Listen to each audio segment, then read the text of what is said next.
Every year at Christmas time, I go home to my parents' house, and one of the things that I always do is I always check out their Christmas tree. How many people in here love Christmas trees? I love Christmas trees. There's something just special about them. I love seeing all the ornaments and the decorations on them. I know Leanne and I, when we were decorating the house, had to try to do the Christmas tree last because that was kind of the pinnacle of the whole decorating thing for us. And so I just love Christmas trees, and I love looking at my parents. I like to see all of the old ornaments that they've kept, and I like to see the new ornaments that they've gotten and just how it's changed over the years. And there's one ornament that I almost always notice on the tree that my mom always puts on there, and it's this kind of ornament right here. So not really the prettiest ornament in the entire world. It's just a couple of plain popsicle sticks and some yarn that's not really lined up right. It's kind of like a big square of ugly on a stick. And the best part about it is that I made it. When I was in 4th grade, I made that ornament for my mom as a part of a class project. As you can see, there is a reason I did not go into something involving fine motor skills. And yet, for some reason, every single year, that ornament makes it on the tree, in the midst of all these other beautiful ornaments. And so for a long time, I wondered why that was. You know, I wasn't living at home anymore. There was no reason for my mom to keep that ornament on the tree so I didn't feel bad like she had thrown it away or something like that. But after a while, I realized that the reason that this ornament stays on the tree is not for me. It's for my mom. Because for her, especially due to the fact that at Christmas I'm not around as much anymore as I used to be, this is a little bit of my presence on her tree and in her home. This gift that I gave to her was a gift of my presence, and so it stays there right with the tree every single year. Last week, we started talking about Christmas and why it is that we give presents to one another. And one of the reasons that we came up with was that we give presents to one another. We give presents in general at Christmas because the wise men gave presents to Jesus. And so because they gave it to Jesus, we give it to others and to each other, and that's part of the reason behind it. But today I want to talk about another reason that we give presents at Christmas. Another gift that was given at Christmas. And we'll find the answer to what this gift is in an unlikely Christmas story. Something you've probably never really considered reading on Christmas Eve night, and yet very much a story of who Jesus is and what happened when he came into the world. And so we're going to be looking at a passage from John's Gospel, the 4th book of the New Testament, the 4th story of the life and ministry of Jesus. And this is how John decides to tell us who Jesus is and what happened when Jesus came into the world. And so you'll see some underlined words, and as we get to them, if you would read them with me, I would very much appreciate that. So, John's Gospel starts out like this. In the beginning was the Word, and the Word was with God, and the Word was what? The Word was God. Now, is anybody familiar with this passage? Does anybody know what the Word is? Does anybody know what that is? Can you tell me? Can you shout it out for me? Bible. Not the Bible. No. Does anybody else know? It's Jesus. When they say the word in this passage, the capitalized word, they're talking about Jesus. And there's a long history and reason behind why it's Jesus. But just for today, let's just accept the fact that it's Jesus. And so it says, in the beginning was Jesus. So at the very beginning of time, Jesus existed. Before everything was created, Jesus existed. And the Word, and Jesus, was with God in the beginning as God created the universe, and the Word was God. In other words, Jesus was and is God. And that's important as we keep reading. As it continues, it says, the Word, Jesus, became flesh and then did what? Dwelled among us. Jesus dwelled among us. So God became flesh and dwelled among us. And we have seen his glory, the glory of the one and only Son who came from the Father, full of grace and truth. And out of his fullness we have all received grace.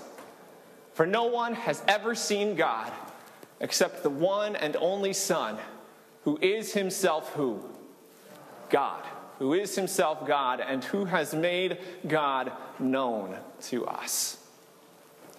Now, I know as you look at this passage and as we go through it, there's a lot of deep, powerful, and I think exciting theology that we're looking at about who God is and who Jesus is and how he connects to God. And I would love to spend a whole day talking about that, but that's pretty much about how long it would take. And so we'll save that for another sermon, and we'll save it for a Bible study. But for right now, what I want to look at is the question that we started with. And that's the question of what gift was given to us at Christmas? What gift was given at Christmas? Jesus. God in human flesh was our gift at Christmas. What this passage tells us, what this passage talks about is how looking down upon a world that was lost and broken, in need of hope, in the midst of despair, God looked down and did not decide to send someone else to save us. God did not send an emissary. God didn't send an ambassador. God didn't send someone else to heal us and free us and save us. But God came down himself in the person of Jesus Christ. God did not stay up in heaven and save us from far away, but God came down to be with us. For a little bit of time, the world saw God in human form, in the person of Jesus Christ, the one who taught us the deep inner workings of God's heart, the one who taught us what God truly desires for our lives, and the one who taught us just how far God was willing to go to be with us. And I want us to think on that last one for a second. This idea of just how far God was willing to go to be with us. What I want you to do right now is I want you to imagine heaven. Whatever you imagine heaven to be. In January, we're actually going to have a sermon series called Is Heaven for Real? Where we're going to talk about heaven and look at what the Bible says about this and answer a lot of questions you might have about heaven. But for right now, I just want you to go with your image of what you think heaven is. So if you imagine heaven to be a place where you get to go and catch up with all your long-lost loved ones, all the people who've passed on that you've always wanted to be with, then I want you to imagine that right now. If you imagine heaven as being a place where you can go and get to relive all the amazing memories of your life, or even the things you didn't get to experience, then let that be heaven in your imagination right now. Maybe for you, heaven is a place where you're just free from pain. You're free from guilt. You're free from sorrow. You're finally at peace. And if that's heaven for you, then I want you to imagine that. I want you to just imagine how amazing that is. And then I want you to think about all the difficult stuff you're facing in life right now. Like maybe you're struggling right now financially. You've got a lot of stress around that, and so you're really kind of distraught and in pain over that sort of stuff. Or maybe you've got some broken relationships in your life. Your marriage is struggling. You're having a tough time with your kids, and you've got a lot of pain and stress in the midst of that right now. Maybe right now you're looking for a job, and you're just so worn out by trying to find it that you're just caught up in pain and distress. Or maybe you're someone who's in physical pain. You know, you've got aches, you've got pains, you've got sickness in your life and in your loved ones, and you just need some peace there. I want you to imagine the good, and I want you to imagine the pain. I want you to imagine the splendor of heaven and compare it to the difficulty that you face right now on earth. And I want you to imagine leaving something so perfect to come and face what we face each and every day. To leave the perfection and the splendor of heaven to come and be on a difficult and often painful earth. Can you imagine what a difficult choice that would be if you were in heaven to choose to come back? Can you imagine how hard it would be to choose to come down and face the stuff that we face each and every day? That is exactly the choice that God had to make. God didn't send someone else to experience that frustration and that pain, but God came down and faced every single pain, every single hurt that we've ever faced. God lost loved ones. Jesus lost loved ones. He went through pain. He went through sickness. He had rejection from all around him. He experienced every bit of pain that we've felt and even more because he died, something none of us have yet done. But he chose to do it because he loved us. The greatest gift that we have ever received and could ever receive at Christmas is the gift of God's presence in Jesus Christ. And what we've been talking about for the past couple of weeks, and what I believe God is challenging us to get back to at Christmas, is how we can share that.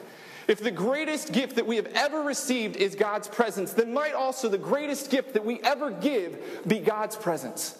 Or if the greatest thing God could ever give us was God's own presence, then might one of the greatest things we can ever give to other people be our own presence.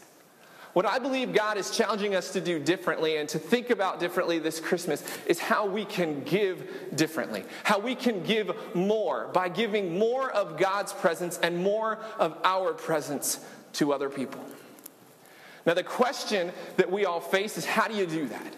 How do you give God's presence? How do you give your presence? What does that look like? Now, there's a simple way we could approach this. We could take the simple path and we could just kind of tell people about God, and we could hang out with people, and that would be the equivalent of giving God's presence and giving our presence. But I think we can do better. And I think that we can wow people. And let me tell you what I'm talking about. You see, when you do something that's simple, sometimes it works and sometimes it's good. But sometimes when you show a little bit of creativity, you go a little bit outside of the box, you can have a whole different impact.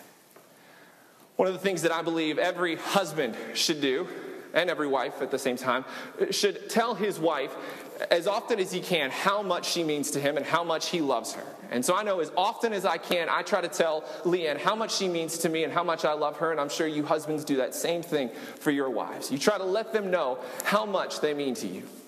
But one of the things that I've found in our relationship together is that when verbal signs of love become the norm, then oftentimes it's not that it ever loses its impact, but if you do something that's outside of the norm, if you do something that's a little different, a little creative, a little outside of the box, it can have a totally different, totally more profound impact.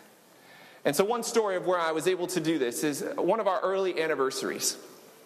Leanne and I were planning on our anniversary to just have a little picnic in the house. We were going to have, some fondue and just kind of sit in the den and just spend some time together that night.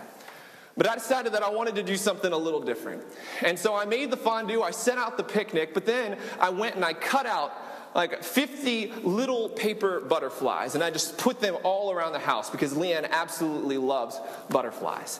And then as she came in the door, I had some music playing, our wedding song, actually Pachelbel's Canon in D, her favorite song, as she walked into the room.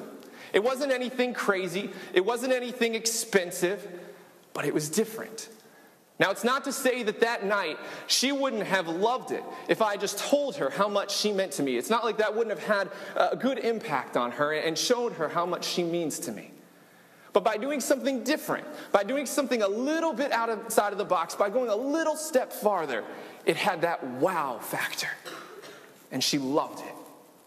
Now, I just want to take this moment and apologize to every man who hates me right now for potentially setting your anniversary bar a little bit higher. I hope we can still be friends. But what I think this shows us is that when we look at how we can give God's presence, when we look at how we can give our presence to people at Christmas time, as we can give this gift of presence, what this shows us is that if we go a little bit outside of the box, if we do something a little bit differently, we can have a wow factor. We can truly impact people's lives at Christmas. And so what I want to do is I want to help you see how you can do this. I don't like, telling you to go do something and then not giving you some concrete ideas on what that looks like. And so what I want to give you, if you're taking notes, if you want to follow along, is I want to give you 3 things you can do to give more wows this Christmas. 3 things that you can do to really wow people by giving your presence. And I'm just going to tell them all to you first and then go through them one at a time. The first thing you can do is you can give a memory. Another thing you can do is you can give your time. And finally, you can give a sacrifice. Give a memory, give your time, give a sacrifice. And here's what this looks like. Let's look at the first one, give a memory. I had a friend recently who was telling me about how his best friend's 30th birthday was about to come up. And he didn't really know what he was going to do for his 30th birthday. They'd been friends their entire lives, and he just didn't really have a good idea as to what would be a good gift. He didn't really want to buy him golf clubs or movie tickets or something like that because it just felt too impersonal. And so for weeks, he thought and thought and thought about what the perfect gift would be. And finally it hit him. He thought to himself, my friend's about to turn 30 years old. We've been best friends for about 30 years. And so what he decided to do is he took a box, and in that box he put 30 things that reminded him of their friendship. And so it was things like movies or TV shows that they used to watch when they were kids, things like that. Or he took some old snacks that they used to love to eat together, and he put them in that box. He put a bottle of hot sauce in there for all the times that they'd had competitions over who could take the most heat. And then because his friend was turning 30, he put a bottle of Tums in there to help him handle that heat. Now, it wasn't anything expensive. It wasn't anything that broke the bank, but it was personal. And it was sharing a memory. Each and everything in that box showed his best friend just how much he meant to him and just how much he valued what God had given them in their relationship with one another. And what I believe we can do at Christmas, if we really want to give our presents to each other, then one of the best things we can do is we can give memories. We can let people know how much they mean to us by sharing things that have to do with our relationship that are very real and personal.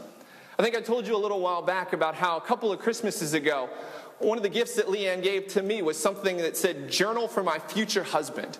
And it was a journal she'd been keeping since before we even got married. But in it was a whole list of all the activities we did together in the early part of our relationship. A journal of everything we did together every single day. And I can't tell you how much I love to just look back at that and recall the memories of the love that God has given us in our relationship together. In fact, that story about the butterflies is something I found while I was reading that journal. And it warms my heart every time, and there's no more personal gift she could have given me. Now, it didn't cost her anything but her time, but I can tell you it showed me how much I mean to her more than anything else she could have given me. And if we really want to show people how much they mean to us, if we want to wow them through giving our presents to them, one of the things that we can do is give our presents through memories. And so we can give a memory. Another thing that you could do if you really want to wow someone by giving your presents and God's presents to them this Christmas is give them your time. You know, for so many of us, our time is one of the most valuable assets that we have to give to somebody. Everywhere we go, every single day, we have things that are vying for our time, whether it's our work, whether it's the things that we need to do with our kids or around the house. Everything around us wants a little chunk of our time. And when Christmas time rolls around, it seems like we have even more things vying for that time and even less time to give. And so if we really want to show someone how much they mean to us, we can give them our presents. We can give them our time to be with them in the midst of this Christmas season. But one of the best ways that we can do that is by using that time to also give them God's presents.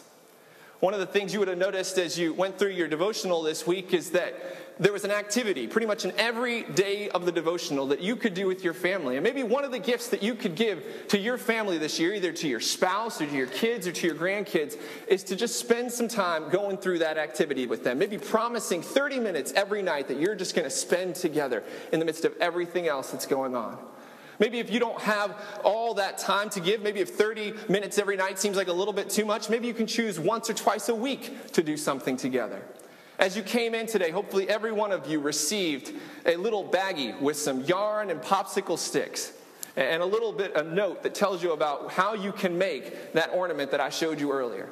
Now, it's not the prettiest ornament in the entire world, but it is a gift of presence.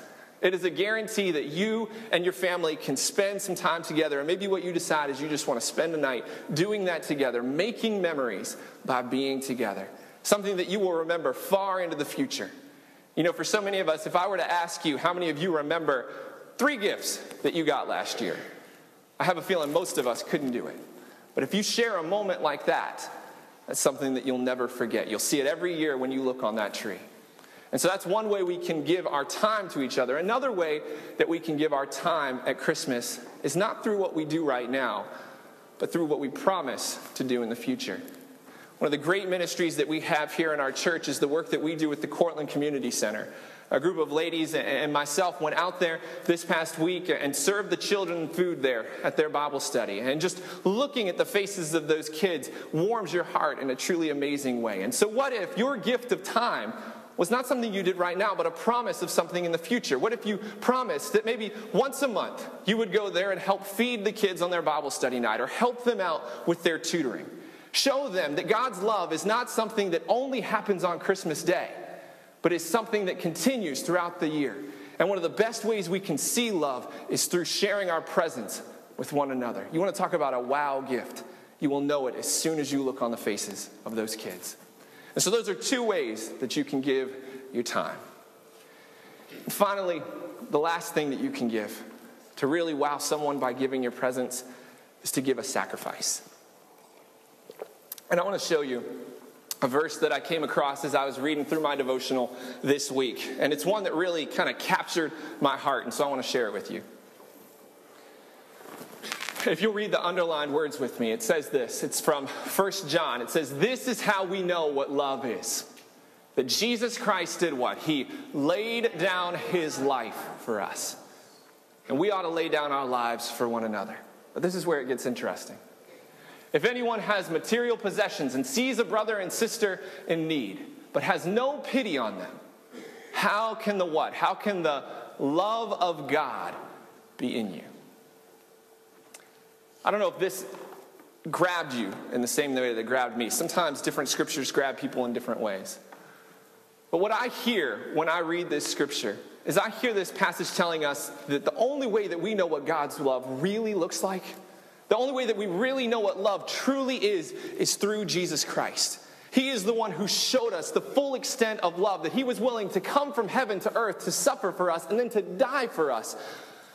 And we did nothing to deserve it. That is what true love is. True love is sacrifice for one another.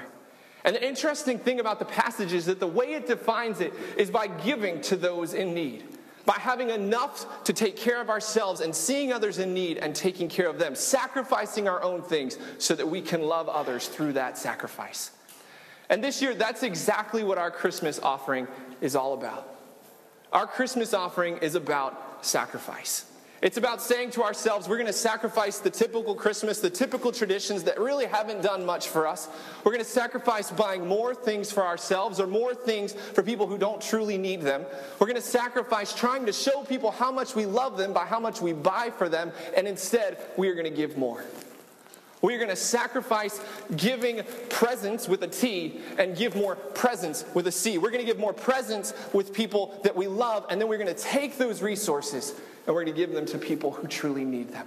And we're going to watch as God does something amazing through that sacrifice. We're going to watch as God is able to provide for Esmeralda, the girl who we support through Compassion International, and make sure that she has enough food to eat every day.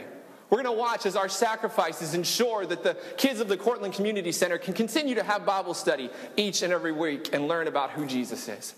Through our sacrifices, we're going to watch and see as the Branches Ministry down in Florida City is able to continue to change kids' lives by helping them to go to college and get out of the environment that they've grown up in. And we're going to watch and see as our sacrifices help the people of our congregation who are suffering to know that there are people in this church who truly love them, that were willing to sacrifice things for themselves so that they could give to those who are truly in need. My friends, that is what it means to give a wow at Christmas. That is what true giving looks like, and that's what it looks like to give God's presence and our presence at Christmas. And so may you go forth from this place, and may you choose to live differently this Christmas. May you choose to conspire with us in this Advent conspiracy to bring back the true meaning of Christmas and to watch as it can truly change lives. And may we see together what God can do when we give more and spend less and worship God fully this Christmas. Amen.